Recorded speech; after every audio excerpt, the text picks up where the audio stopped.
Welcome back to the Crash Course Podcast. My name is Craig Crash Collins, joined as always by Brandon Scott, otherwise known as B. Scott. We got a lot to get into, really a lot going on in the state of Indiana. We had some breaking news today that we'll get to here in a moment. We're going to talk a little bit of IndyCar. We're going to, as you know, of course, the best month of the year getting underway as of right now.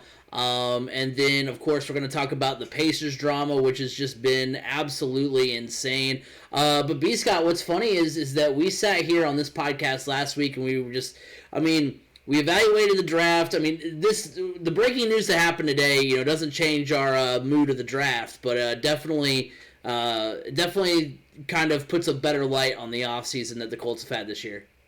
Oh, yeah, definitely. The breaking news, by the way, is that Pro Bowl left tackle Eric Fisher has signed a 1-year, $9.4 million contract with the Colts. That is the perfect contract for somebody that is coming off of an Achilles injury. They are reporting out of the Colts camp that the medicals coming back look like, at least sources coming out of the Colts camp, that the medicals are coming back on Eric Fisher and that he should be ready to go in September at the end of training camp, if not early October then. So I think it's a great move, to be honest with you. This is exactly what we talked about last week, that this was an area of need. And hey, I guess if they did not have any of the tackles in the draft that highly evaluated and they had a feeling they were going to be able to land Eric Fisher, you know what? I'll take the former number one overall pick every day of the week over an unproven commodity at that point, over a prospect.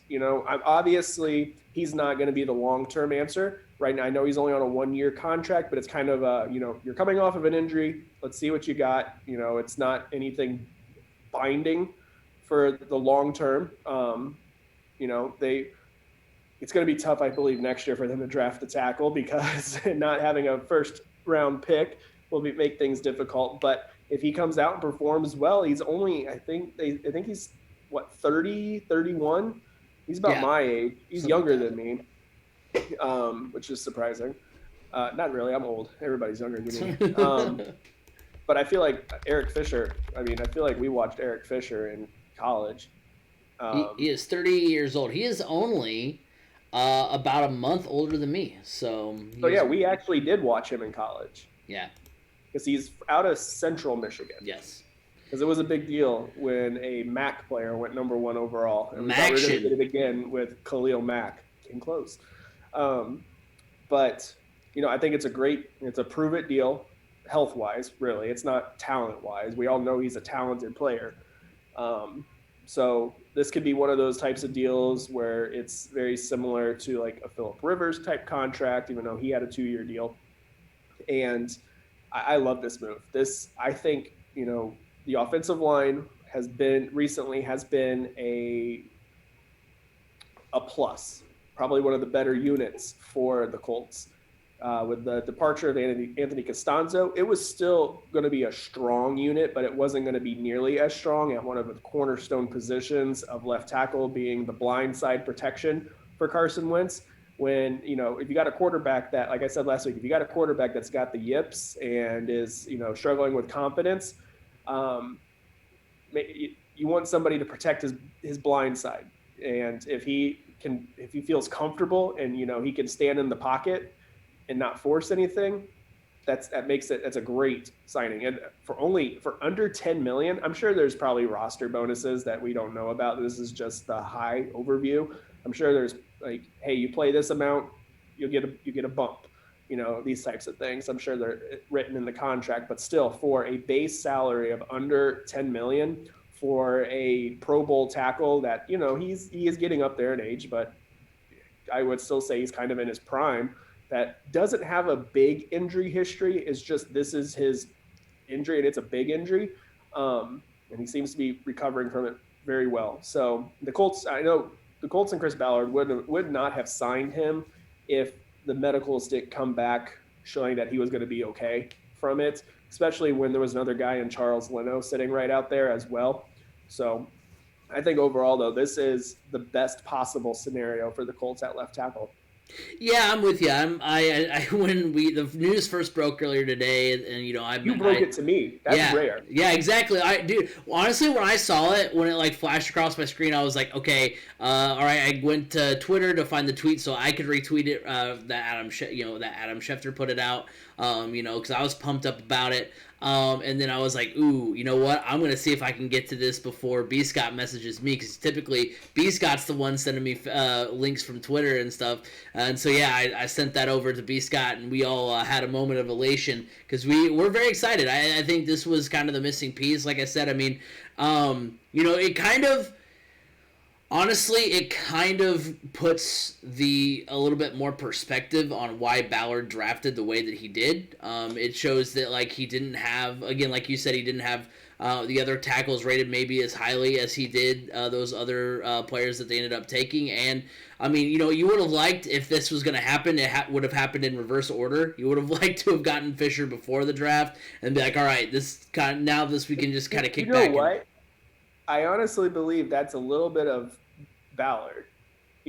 Let's be honest. He and Eric Fisher have been talking. They knew this was coming. And had Ballard signed Fisher prior to the draft, I think this was almost a bit of a strategical move, because then everybody would be like, okay, well, the Colts now obviously are not going to take a left tackle. We don't have to make a run on them before the Colts pick. Yeah. So, that may leave the other targets the Colts had may have been taken because other teams, were like, oh, we really would like a Christian Darrisaw or whatever. And I don't know, maybe, that's just the kind of way he works. Like you've said before, Chris Ballard's playing 4D chess while we're playing regular chess. Right. And it's proven it yet again. Yeah, and honestly, I mean, you get an opportunity to add a Super Bowl winning left tackle to your team. I mean, and that's the thing we were worried about. Already with a Hall of Fame offensive lineman as as one of your offensive line coaches. Right. Come on. Yeah, I mean, this was one of the points of, contention when the Colts got Wentz was like, how healthy is he going to be, and how, are they going to keep him upright? How is this not going to be Andrew Luck 2.0? I mean, not to that extreme. I mean, like you said, it still would have been. The offensive line is better than it was then. I mean, that was like. Well, I mean, it's the reverse of what happened to the Eagles. The Eagles went from a good offensive line to a terrible offensive line. The Colts went from a terrible offensive line to a good offensive line, and we've seen, and that's kind of the point I was getting to. I've mentioned it in the past that like what made Carson Wentz so great in that 2017 season where he really popped off. Was the fact that he was behind a great offensive line, and that's what the Colts now have by getting Fisher. You feel a lot better, knowing that they addressed the left tackle position this way. Because I mean, honestly, after the last couple of after this offseason, the Fisher signing is great, and after the fact, we can sit here and be like, oh man, that's just Chris Ballard doing it again. But I mean, there's no guarantees. I know you and I were like, are they really going to have Sam Tevy as their starting left tackle day one? Even Dan Dockich today, he came out and said, they weren't running it back with Sam Tevy or Julian Davenport or Chaz Green. No, right. You're not doing that. And so going out and signing this actually potentially could put the Colts in that echelon with the Kansas City Chiefs. Because honestly, in my opinion, if he can return back to his form, which I believe that the medicals are there and they wouldn't have signed him if they don't believe that he could. I honestly believe having Eric Fisher and Anthony Costanzo. Actually, Eric Fisher's younger than Anthony Costanzo, so upgrade there in age. But I honestly do believe at a talent level, this is a huge upgrade. So we already had a really good offensive line. I think this now takes the offensive line to great. And having another Pro Bowler on your line, along with your Pro Bowl center, your Pro Bowl left guard, that left side is going to be solid. And that's going to rub off then on the right side as well, where Braden Smith is, getting better and better every year. And you don't hear about when Braden Smith's name doesn't come up in a game. You don't want your name coming up in a game as an offensive lineman, right? Because that means you're either letting you're letting defensive players go by, or you're getting penalties called on you, Right. or you're Quentin Nelson and you're just blowing up a linebacker. But that's different. And but you never hear Braden Smith or Mark Glowinski. So, that right side is solid as well. I just believe this is a bigger upgrade than people really believe, because obviously he's recovering from a torn Achilles, and that's a big deal. But still, this, I think, takes the Colts offensive line to the next level, and that makes the run game even scarier. Yeah, I'm glad that you said that, because I was going to say what's kind of getting lost in this whole conversation is the fact that, I mean, they run it back with Marlon Mack and Jonathan Taylor. You have that great offensive line. I mean, they're going to be taking the pressure off of Wentz. Wentz won't have to throw 40 times a game. That's why this is not Andrew Luck 2.0, because of that run game. Right. So I mean, it's going to be really fun to watch. Yeah. Now not that I was out on the feeling anything bad about the Colts after the draft. I just was very confused. But now after this signing, I'm back in a little bit. I'm back locked and loaded. Back in the Chris Ballard camp. I had one foot kind of on that threshold a little bit. And then, it wasn't not even the full shoe length outside. I was just kind of I was starting to maybe we should. I had the door open. Yeah, I had the door open. I was like, I'm leaving. Yeah, I'm gonna leave. And now he's got me back in, so I'm ready. I'm excited to see what the season holds. If you want to take the reports out of the rookie minicamp from this past weekend, which take those things with a grain of salt, because that's the PR department, the social media department spinning things the way they need to spin them. Apparently, Kwity Paye was in full-blown attack mode and was extremely impressive. Yeah, and take that as you may. Right.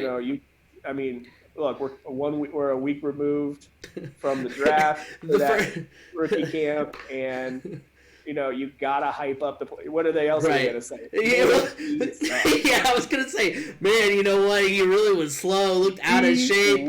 Wow.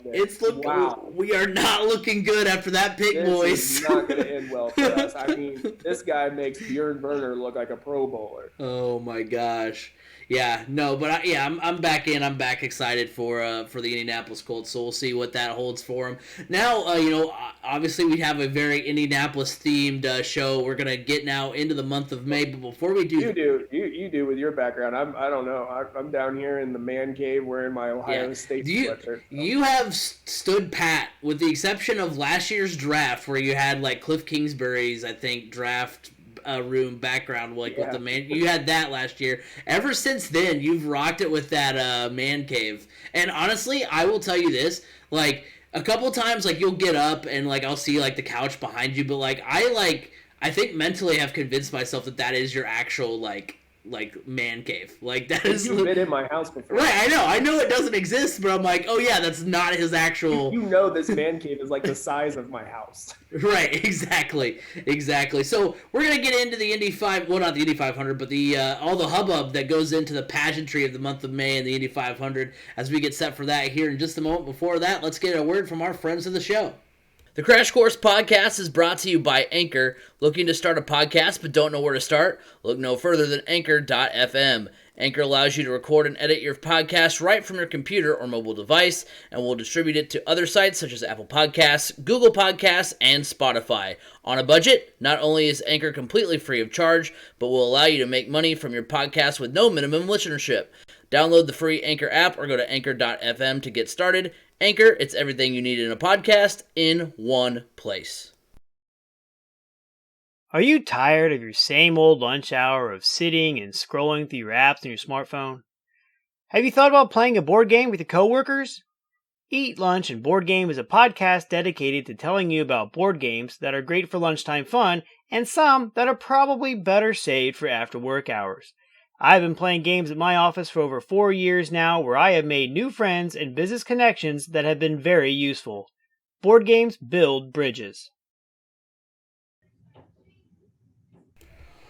All right, so like we alluded to earlier on at the beginning of the podcast, May is finally here, which, of course, it was May last week when we did the podcast too, but we are now finally getting ready. May is here. Exactly. We are finally getting ready for the month of May at the Indianapolis Motor Speedway. We're very excited. We're doing our best to talked racing at least once every week leading up to the 500. We're very excited, for the 500 this year. And so let's go ahead and kind of catch you guys up. We had our after the race at Barber, we had our kind of predictions and first race analysis, but a couple races have happened since then.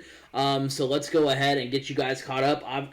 Obviously, you guys know, if you've watched the previous podcast, that Alex Palou won the season opener at Alabama. The Firestone Grand Prix of St. Pete was, I believe, the following weekend. Colton Herta absolutely dominates at St. Pete, leads 97 of 100 laps en route to victory.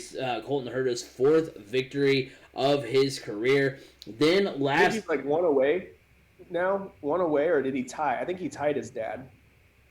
Maybe. I'm not sure exactly, but maybe. I forget what it was, but they were making a big deal about it. I was going to say, because that's kind of crazy, because his dad was in the league a long time, I think, wasn't he? And yeah, so I think he got like 5. I think he's one.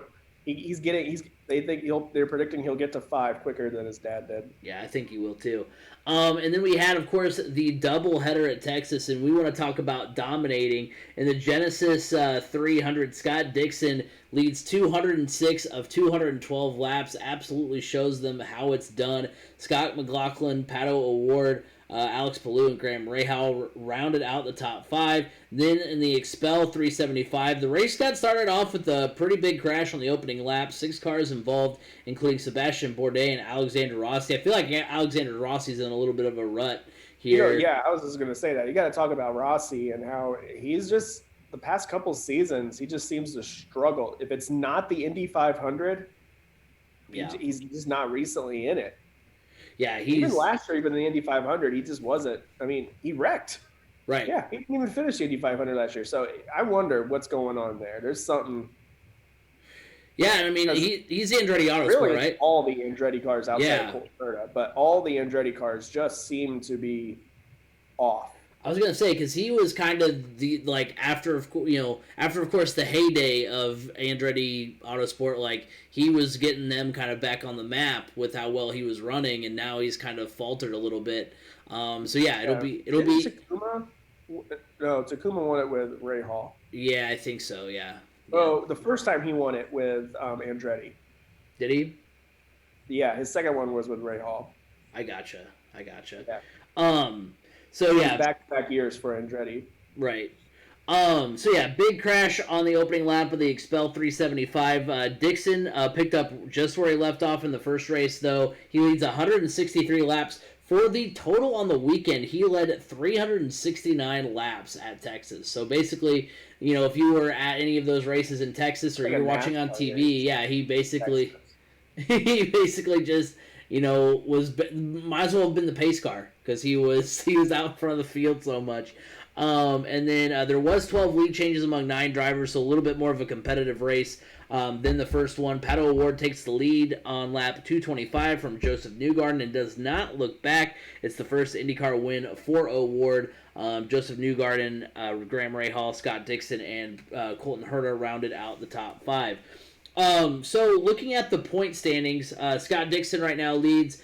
He's got 153 points on the season. Pato O'Ward is 22 back of him in second. 26 points in third is Alex Palou. Joseph Newgarden is 37 points back in fourth, and Graham Rahal is in fifth, 46 points behind Scott Dixon. So next up, as we've alluded to, it's the GMR Grand Prix, the Grand Prix of Indianapolis. Kind of gets, for the last few, this will be the 7th year that this kind of kicks off the month of May, and I'm excited for it. I think it's going to be a lot of fun. Talk about surprises on the rain. Call for rain. Yeah, that's never good. But we'll see. Not good for Scott Dixon. No. But talking about pretty good for Simon Pagenaud. Right. Yeah. I mean, heck, we're gonna see a repeat of what we've seen so far. In the IndyCar Grand Prix, is it's either flip a coin between Will Power and Simon Pagenaud, and that's who you're gonna see probably cross the finish line first. But talk about surprises on the season so far. What's really exciting for me, and what I've kind of noticed, looking back on the season so far in IndyCar, is just all the new challengers emerging. We talk about, we talked about Rossi earlier. Usually when we're talking about the championship and contenders and drivers doing well, we're talking, obviously we're talking Scott Dixon, and he's, of course, there, but we're talking Alexander Rossi, we're talking Joseph Newgarden, and now we've got, guys like Alex Palou, who's got 2 top 5s on the season, just had 1 last year. Of course, that win at Alabama. Colton Herta wins at St. Pete. He's got 2 top 5s this season. And then Pato O'Ward, who's got 3, who's, already halfway to what his total was last year as far as top 5s with 3. He had 6 all of last year, and got, of course, the win at Texas. So, we have some guys that have been on the circuit for a while. 2020 I think was the first year for Palou and Award, right? Or do I have it backwards? 'Cause I know Herta was 2018. And I think maybe Pato Award might have been 2018 as well. But we've got some guys. We've got some guys who have been haven't really been in the league a long time, who are starting to kind of take shape as the new guys to kind of challenge the guys like Dixon and those at the front that we're kind of used to seeing. So I'm really surprised by that. Really excited for that, of course, because that just makes the sport that much more interesting when you have your normal challengers, the guys you're used to seeing up there at the front, and now these new guys that are kind of starting to get into their prime. And then also, not that we should be surprised that Scott Dixon dominated Texas, but just in the way that he did. Just the fact that he led 370 laps, essentially, rounded up. I know you don't do that, but we'll do it anyway. Just led so many laps of that rate of, that weekend. Basically, quick math here, probably around 75% of the of the weekend. So that's just insanity when you think about it in those terms. Yeah, I think for me the biggest surprise, one of them is Alex Palou.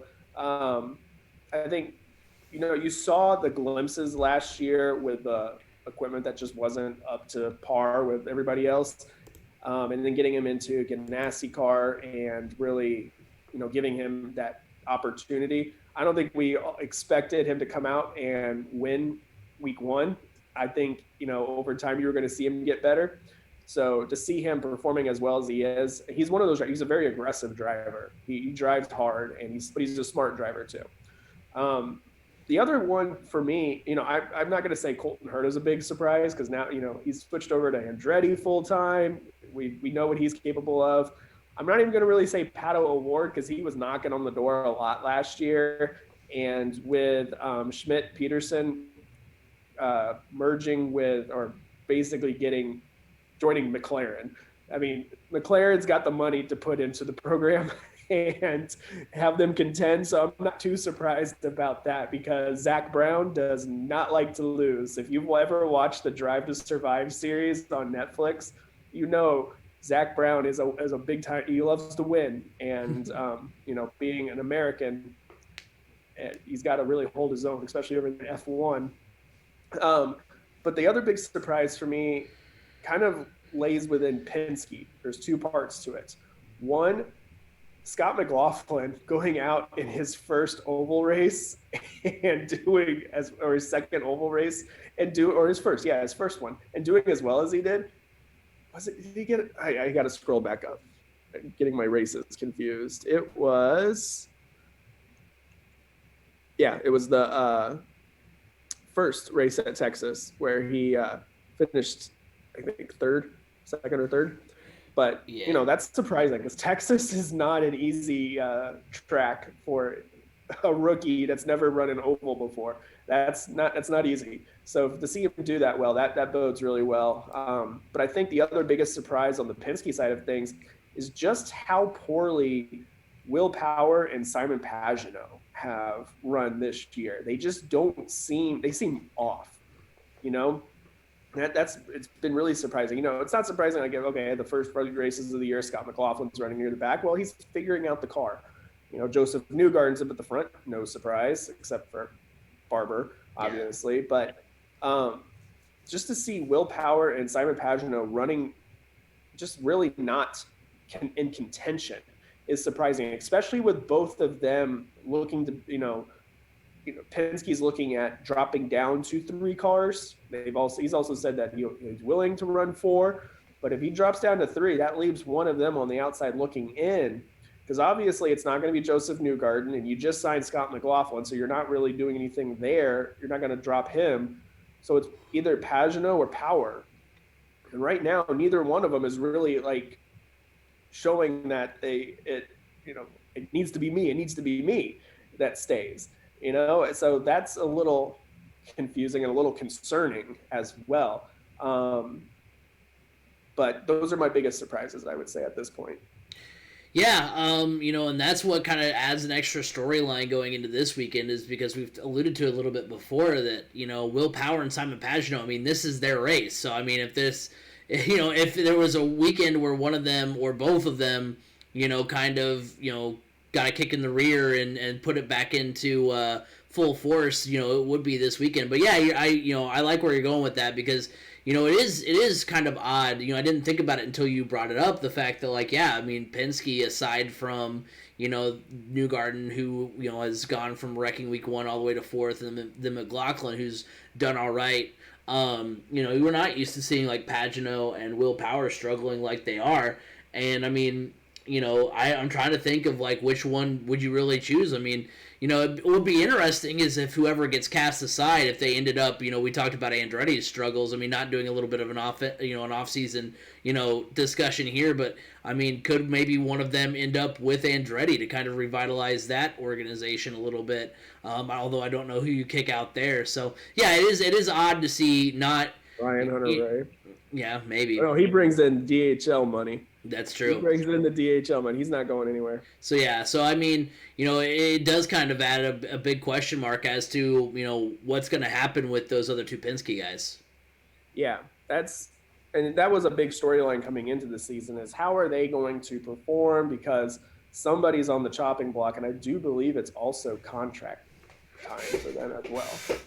So yeah, we'll definitely see what happens with those guys. But yeah, I mean, a big measuring stick is definitely just the whole month of May for that team is going to be a big measuring stick. Now, obviously, you can not as much with Scott McLaughlin, just because that's a lot to put on a rookie. You have to win the 8,500 or you're out. With Will Power and Simon Pagenaud both being former 500 winners, they need to be up there in contention. Now, obviously, I feel like the pressure is going to be on Joseph Newgarden, just because he wants to win it bad, and he hasn't yet, and he's been so close a couple of times here recently. Yeah. So I think that's going to be self-imposed pressure more so than team pressure for him. But Pagenaud and Power need to have good months of May, because right now they're not showing anything that is worthy of keeping them at Penske. Yeah, because isn't Power 9th in the point standings right now? He's pretty far back there. Yeah. Something like that. And I mean, and that gets us perfectly into our predictions in hot or cold. This year's winner of the GMR Grand Prix will be someone other than Will Power or Simon Pagenaud. Will Power has won it 3 times. Simon Pagenaud has won it 3 times. And this is the 7th season of the GMR Grand Prix. But I will say this. I'm going to say it's a cold take. And here's why. Both have combined, we talk about their struggles, both have combined for 2 top 5s this season, 1 apiece, and have led a total of 5 laps this season. Dixon broke the mold of the Power Pagenaud debacle back on July 4th weekend. Of course, that's adding races. There were 3 total at the IMS road course last year. And then guess who got a win back in that doubleheader weekend is Will Power. So Will Power's won 4 times. On the Indianapolis road course. Joseph Newgarden was the other winner who kind of broke the mold. He had that second race was a really good race for him. I was there, and he had good strategy with his tires, and so yeah. So it was kind of rainy and cold that day too. So kind of good simulation for what it could be like this weekend. Right. So of the 8 or 9 races, or the 8 races. 9 races, however many races have been at the Indianapolis road course. Will Power and Simon Pagenaud account for 7, and then Dixon and Newgarden. So, I mean, it looks like, like I said, it should be a weekend where Power and Pagenaud, one of those 2 drivers, if not both, can kind of rebound a little bit.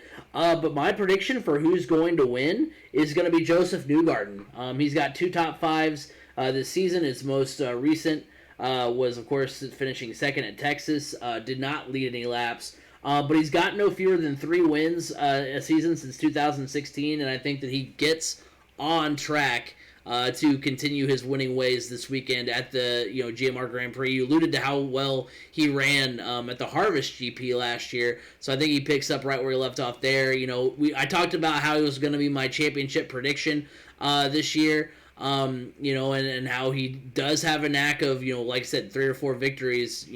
I think it was 3 in 2017 and then 4 the rest of the way up until this year. He hasn't got a win yet. And I mean, obviously, I know that he would rather have the second race of this month as a win. But hey, why not both, as they say? So I think Joseph Newgarden is going to win this weekend at the GMR Grand Prix. Yeah, I believe it's a cold take as well, just because they just power and passion, like I said, just something's off there with them this year. Joseph Newgarden's a good pick. I wouldn't be the least bit surprised. I wouldn't be surprised to see Scott Dixon up there running well as well. I mean, it's Dixon. Let's just be honest. Right. But my pick, honestly, is going to be Jack Harvey. Jack Harvey's always run really, really well at the GMR Grand Prix or on the road course in Indianapolis. So I think his time is going to come, and I think Jack Harvey pulls off the win this weekend at the GMR Grand Prix, and I'm excited for it. If that happens, I'll be very happy for Jack Harvey. Look at you going kind of off the reservation there, not it's off the reservation. I mean, as far as like how he runs at this track, it wouldn't be surprising.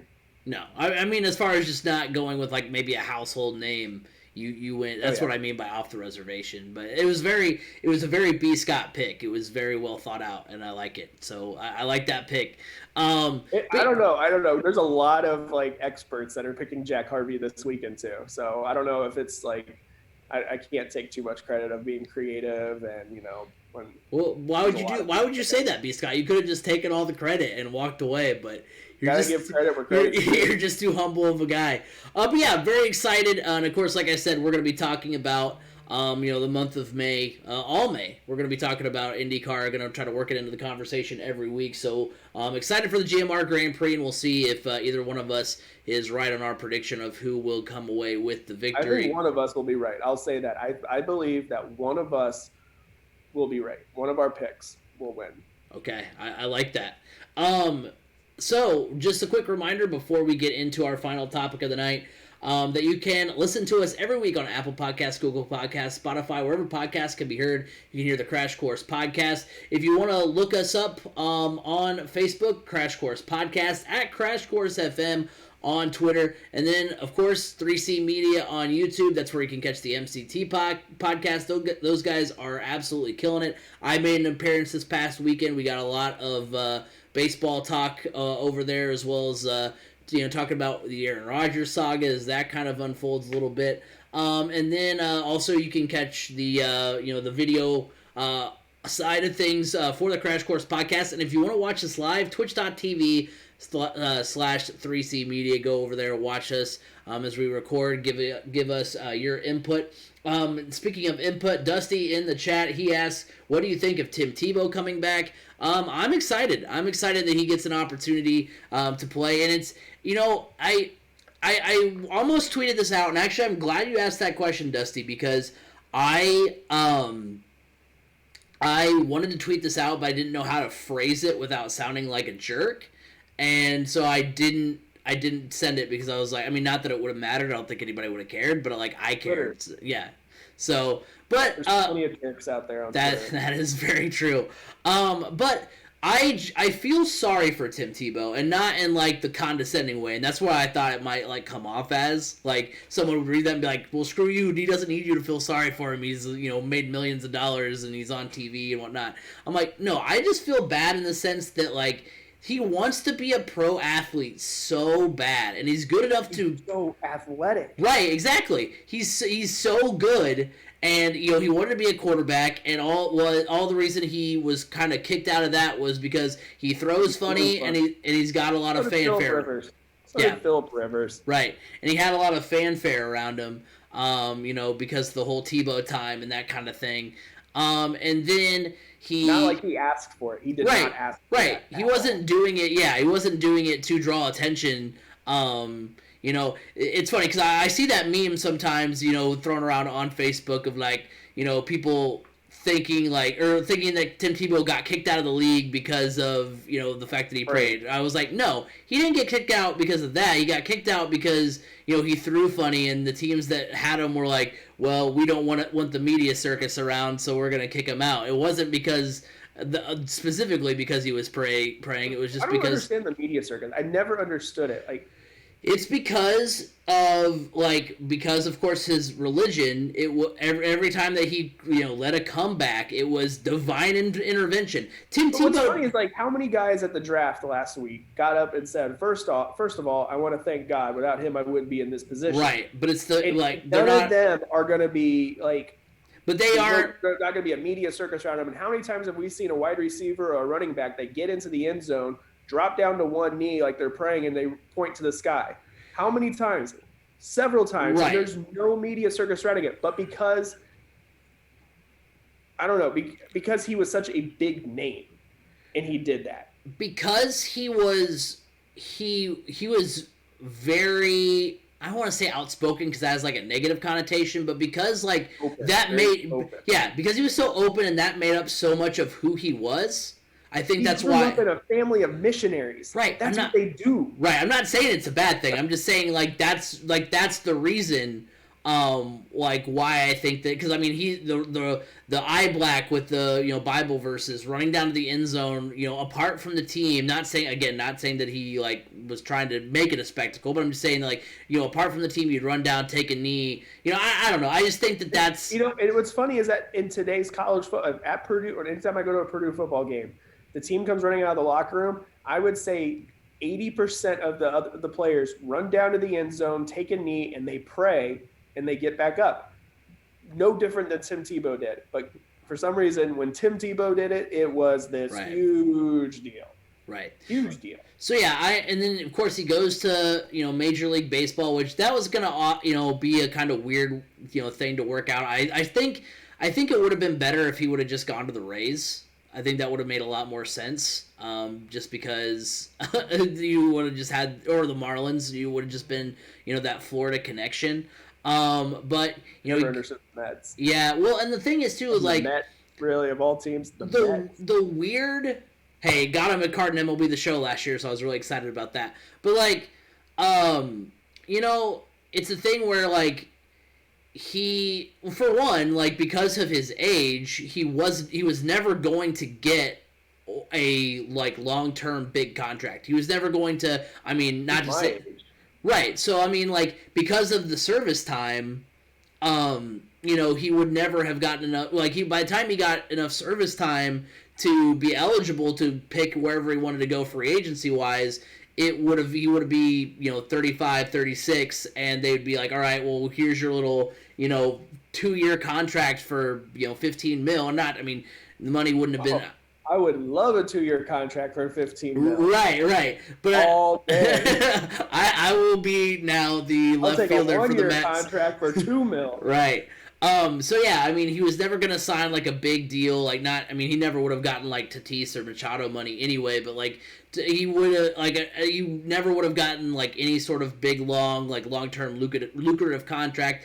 I mean, what's funny is too, when he finally like got released by the Mets, I mean, he was actually starting to figure it out, I think. So that's the Mets for you, right? So I mean, somebody's figuring it out. Gotta go. Right. That's not the Mets way. So yeah, I'm glad, especially because he gets paired with Urban Meyer. Because getting paired with Urban Meyer, he's a guy who understands Tebow. He knows how to utilize his skill set. And hey, I mean, he's gonna be a wildcat type quarterback. Right, I was gonna say they're gonna work him into them.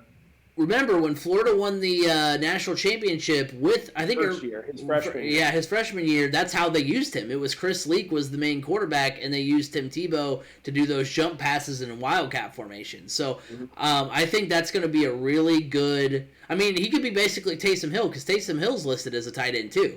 So I mean, it's going to be kind of that. He's really listed as a tight end. I just thought he would be he's just a utility. No, dude. Or as they put it in college terms, athlete. Right. That's what they call it in college. We don't know where you really play. Taysom Hill was broken this year because in that week or two where he was the starting quarterback, I did this. I was one of those scumbags in my fantasy league that picked him up, slotted him in as a tight end, and used him as basically a second quarterback and got double the quarterback points. So yeah, he's listed as a tight end, but when he played quarterback, you could have started him at tight end, and then a week later, ESPN changed the rule and was like, no, he's now just a quarterback until he goes back to tight end. So yeah, so I think I'm excited to see how they utilize his skill set. I think it's a good match. I don't think it will end as disappointingly as it ended with the Mets and with of course. Is he going to be a difference maker? Probably not, but it's going to be. He might be. I mean, look, it's Urban Meyer. Who knows? Right. So, but I'm also going to give Urban Meyer another option at quarterback if, say, Lawrence doesn't, has any struggles. Right. He's a good locker room guy. Oh yeah. Who knows Urban Meyer that can help out these players. I mean, look, how many players did Urban Meyer draft or sign that are his former college players? He's going to have 2 tight ends that he's coached. Yeah. Tim Tebow, and then he drafted Luke Farrell out of Ohio State. Yeah. So, I mean, and then didn't he coach against Trevor Lawrence in one of the college football playoffs, or has it been too long? Yeah. No. He's never, because it was Ryan Day. Okay. I didn't know if he was ever there for any of those games. So, or wasn't there a year where Ohio State got absolutely thumped? But I'm trying to think of when that crosses over with Deshaun Watson. So I don't know when that officially. No, I'm pretty sure it was Trevor Lawrence. They never played against Deshaun Watson. Yeah.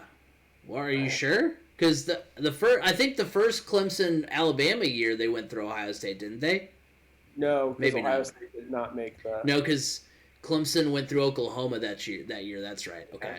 So yeah. So anyway, maybe once he coached against Trevor Lawrence. So you get kind of that whole thing. So yeah, I'm excited to see what happens with Tim Tebow. Yeah, me too.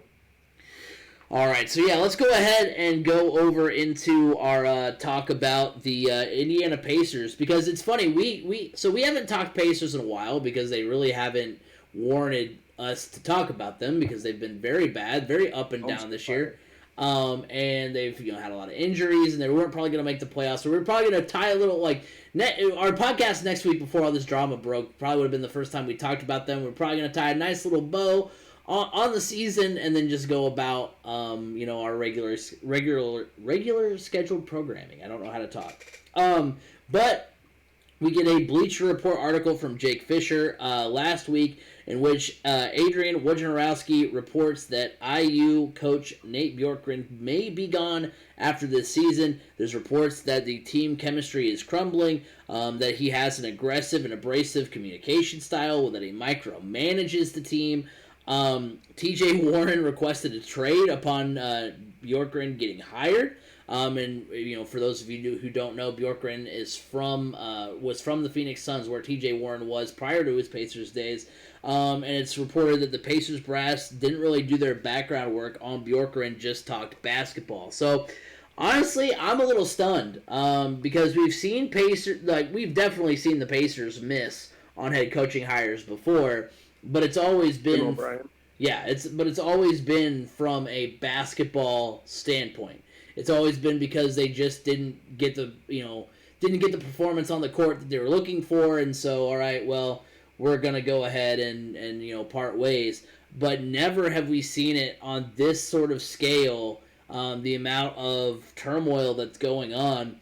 It's not just he couldn't get the job done on the court. It's a culture issue.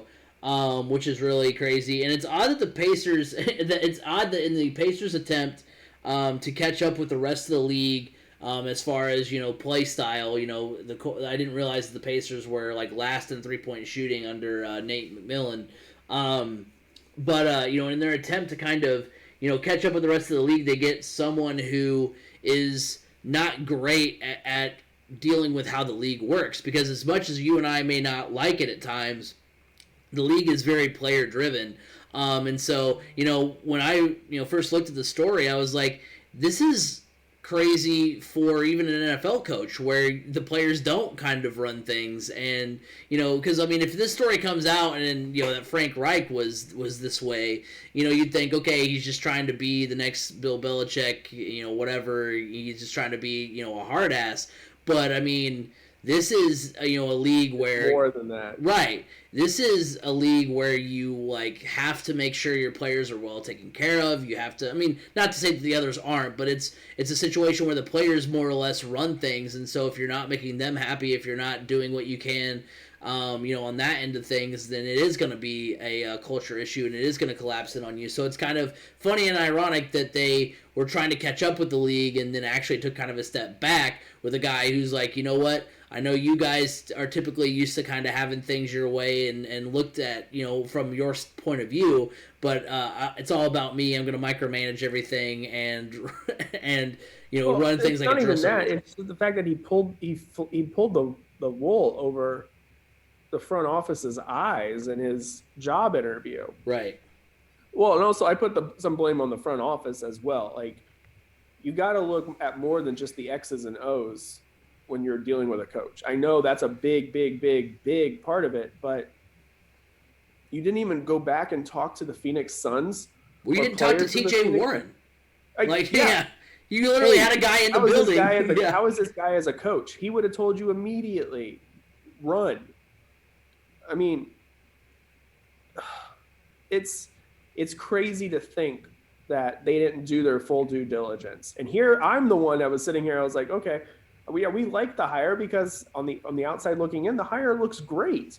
He was part of some really good G League teams, and then the emergence of Toronto. I mean, it's one of those. It's like, yeah, it looks great, but now that this report's coming out, and one of the assistant coaches that quit back in February, it now makes more sense. He quit because of personal health reasons. Yeah, his sanity, apparently. Or the fact that the coaches had to calm Nate Bjorken down, and when they were flying out of Indy one time and the charter flight was delayed, and he just blew a gasket. He just blew up, and somebody finally told him they're de-icing the plane. It's a matter of safety. They can't take off. That type of stuff, if that's the type of stuff that sets you off, that's not good. And I mean, if you read more into the article, the people say that walking around the front office is like walking around on eggshells, and that's not good. That's not a good workplace, because nobody feels comfortable doing their job then. And I don't know. This is totally not what we've come to expect from the Pacers. I mean, there's been some bad coaching hires in the past. Isaiah Thomas comes to mind as another one, but it's just because they were bad coaches, and right. They didn't get the most out of their players. But nothing like the players. Like, everybody just can't stand the guy and is afraid of him. I don't know. It's not even it's not the way the NBA works. Well, that's the way a lot of workplaces work these days. You can't be that guy that sits in your office and screams at your employees and then expects them to perform at a high level all the time, because that's not the way it works anymore. So, yeah. Yikes. And the fact that TJ Warren came out immediately and requested a trade, and then so his injury now makes sense. Why a lot of these players are injured frequently makes sense. Why some of them have shut it down makes sense. It's rough. And it's not looking honestly right now, the best thing for the Pacers would be if they lose out.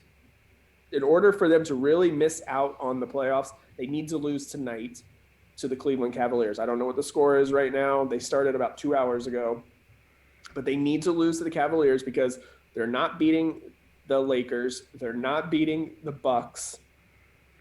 And I know they have one more game, and it's against the Raptors. They need to lose to the Raptors. Honestly, they need to lose out. The There's Cavs not many are, games as left. of right now, the Cavs are leading 60-53. That was 30 minutes ago, so we're probably into the third quarter now. Oh, that means the Pacers are going to fall apart. Okay, good. Good. Because the best thing that could happen is they miss the playoffs altogether. And right now, they're in 11th in the draft picking order in worst records. And they're only like 2 games removed from like the 9th spot. Lose out, miss the playoffs. Playing in this play-in tournament would be honestly the worst possible scenario for them. Because, yeah, you're probably going to lose to the Wizards again. You haven't beaten them all year. And the way Westbrook is playing right now, you're not going to beat them. And you're not going to get a top 10 pick. I think having a top 10 pick with a new head coach is the best case scenario. Heck, if you wanted to move up, you've got a top 10 pick that you can bundle with like a Miles Turner or whoever you want to bundle and move up even higher. There's a lot more options if you just miss the playoffs. And I know the Pacers aren't one to tank. You're not really tanking. It's 4 games. It's 4 games. Yeah. That's not tanking. That's doing the right thing for the situation at hand. Right. And I think the fans would be very okay with it now that we all know, like, oh, this makes sense. Now, okay, I get it. I understand why this year has been such a train wreck. Right. It makes sense. Yeah, and I mean, now I think, and that kind of, goes greatly into, kind of my point in the next question here, which is there anything that can save Bjorkgren? Obviously, I don't think there's anything as far as you or I concerned that can save him. I mean, because even if they make the playoffs and advance out of the play-in tournament, they're going to be a first-round exit. Finishing the season with another first-round exit and the locker room drama will be enough to lose Bjorkgren his job, because of course he's brought in to obviously buck the trend of getting swept in the first round and not really getting back, getting out of the first round of the playoffs. So all that and all the drama. And yeah, I mean, the great thing about this Pacers team, even with all of this, is that they still have a lot of young talent. They still have a lot of young pieces. So I think this is just, I mean, I think Herb Simon's gonna make sure that Kevin Pritchard stays, a little bit longer. He's loyal to him. That's what I read in the article. And I think Pritchard will now be on thin ice, because this is he's gonna have to nail the offseason. Right. So I mean, we'll see what happens there. But this is a situation, especially catching it so quickly. Like if the Pacers front office had gotten Bjorkgren, and then, like, let's say we're having this conversation. Like, let's say this is an article that breaks, like, in 2022, 2023, whenever. That's where it will be, like, I would imagine that, like, everybody's gone. They're starting from square one, basically. Bjorkgren is essentially, Ryan Grigson, TJ Warren out of town, and Sabonis out of town, and all that stuff. So now they still have, I think, such a good core and such a good, base of a roster to work around, that I think that, just... They can dig themselves out. Right. They can just, cut, cold turkey away from Bjorkgren, hire a new head coach, hopefully nail it next season, and then pick up right where they left off. So I do like that. I do think, I mean, obviously from a draft pick standpoint, you want them to lose out. From a morale standpoint, I think, getting, a couple of wins in that play-in tournament would be nice, but other than that, I mean, yeah, it's just kind of salvage what you can, cut all ties with Bjorkgren, and run it and come back next year. Yeah, I don't think there's any chance Bjorkgren is back next year, especially after this damning article that came out. You can't. The fans will be like, "What are you doing? Why are we bringing him back? Nobody wants to play for him. Nobody wants to work for him. So why are we going to even try to give you our money to come watch this dumpster fire keep burning?" I think that's the move they're going to have to make. This is where things could get interesting, though, with a new hire. I believe, I'm just going to throw this out there. As an idea. This could be a potential move to try to grab Brad Stevens. things are kind of stagnant with the Celtics. This is the argument a lot of IU fans made as to why he should be the new head coach for IU. Things are just kind of getting stale with the Celtics. There's not much movement there. A change of scenery. You can work. Okay, we'll trade you we'll give you our second round pick this year, or a couple second round picks and some cash considerations, or we'll give you this bench player as well. You've seen those types of things where they make trades and compensations for coaches that are under contract already, which is a big difference than like you see in the NFL and other places. But I think that could be a move to be talked about or thrown out there. Obviously, is that going to happen? I don't know. Maybe not. It's just an idea. I think it would be honestly the best move for the Pacers, because one, you're bringing back somebody that everybody in the state loves. There's already talk that the Pacers may still try to acquire Gordon Hayward again this offseason because the Hornets really want Miles Turner, and the trade machine is working. So you could get Gordon Hayward back in Indy with his old college coach again, back in Indy. From a PR standpoint, it's a great move. That the fans would really buy into. And this is a guy that is a polar opposite of Nate Bjorkgren. Borkgren. Right. Yeah, whatever. Borsch. I don't know. Hey, but, this would be a move to show the fan base, hey, we're serious about winning.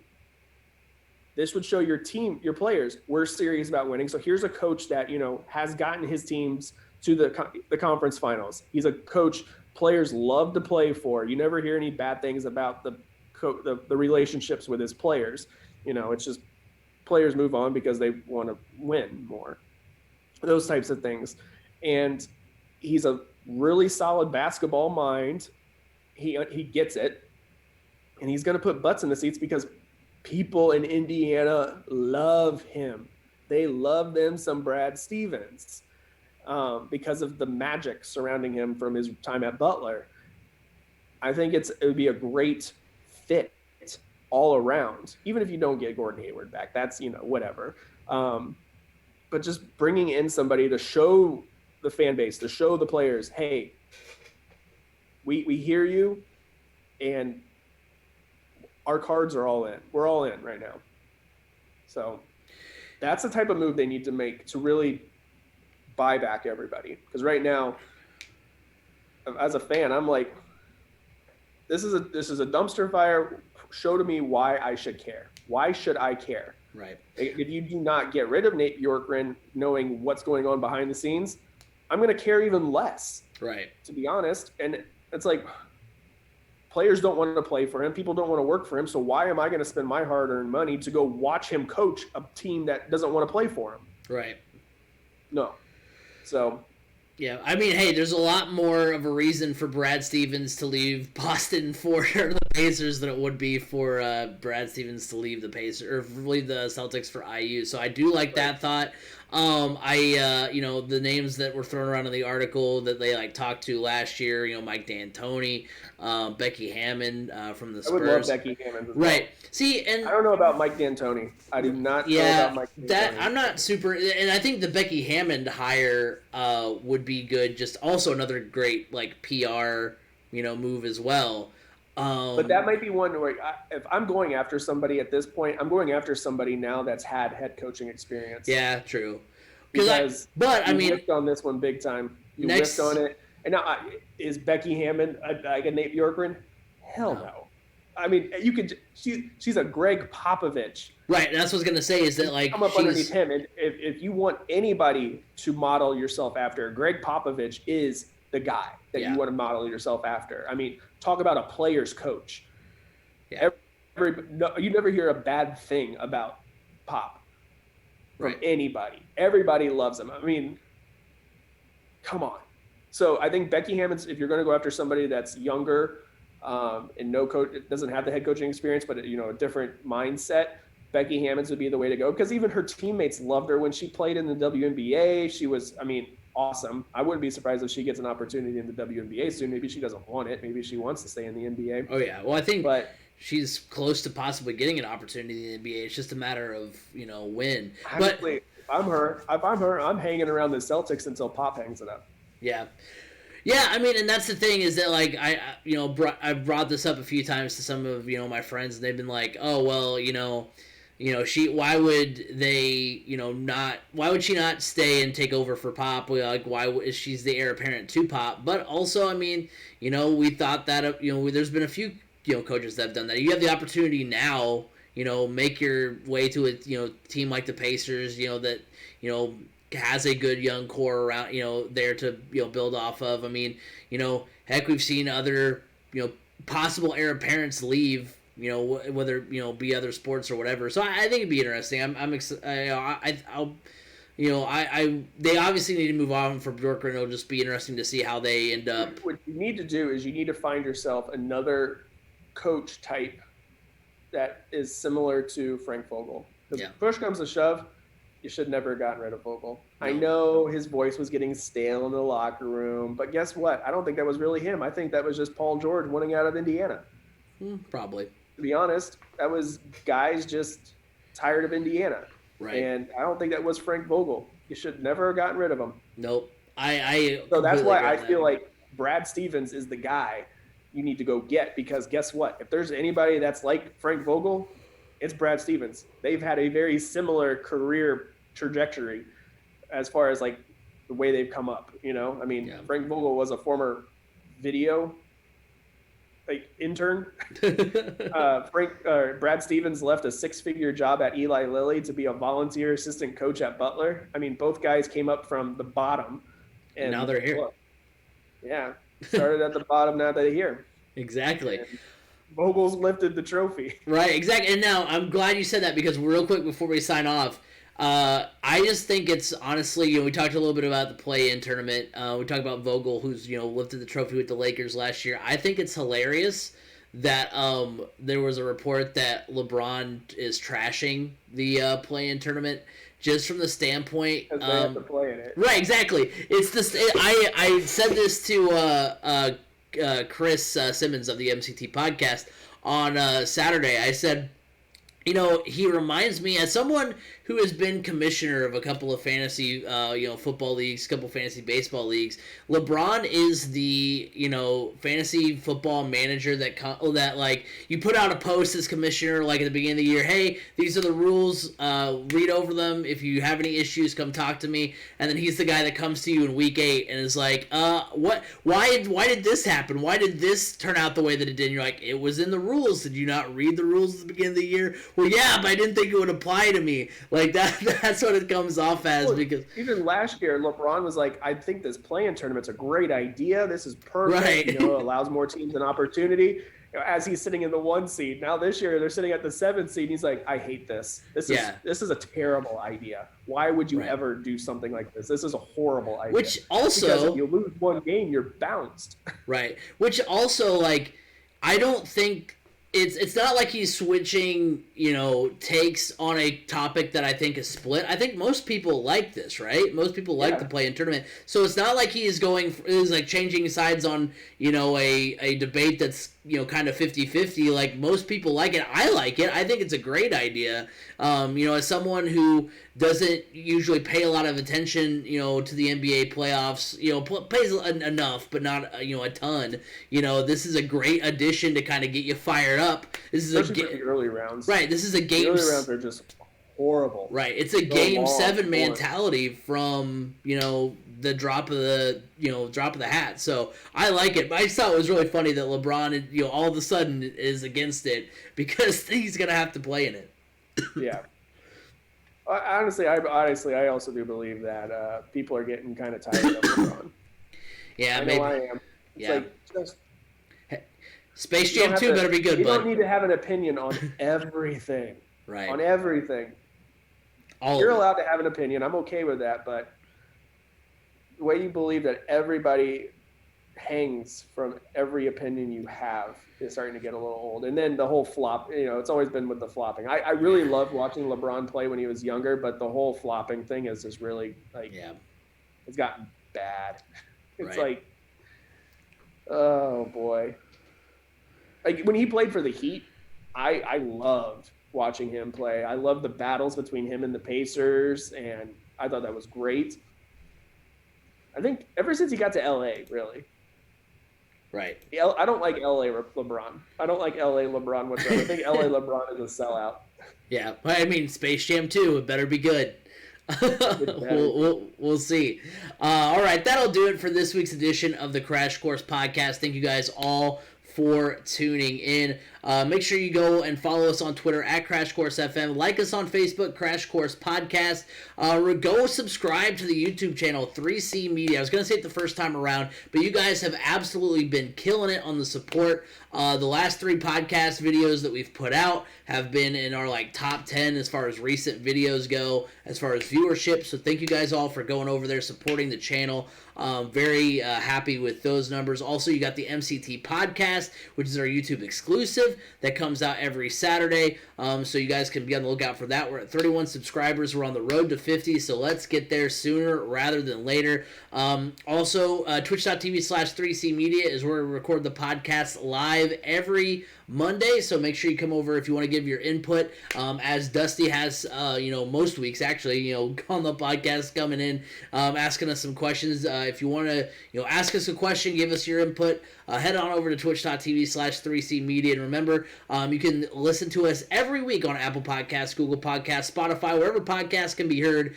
You can hear the Crash Course Podcast. We'll have more NBA next week as the playoffs are getting underway. We're going to talk some IndyCar as well. It's going to be a lot of fun. Hope to see you there, but until then, have a good week, everybody.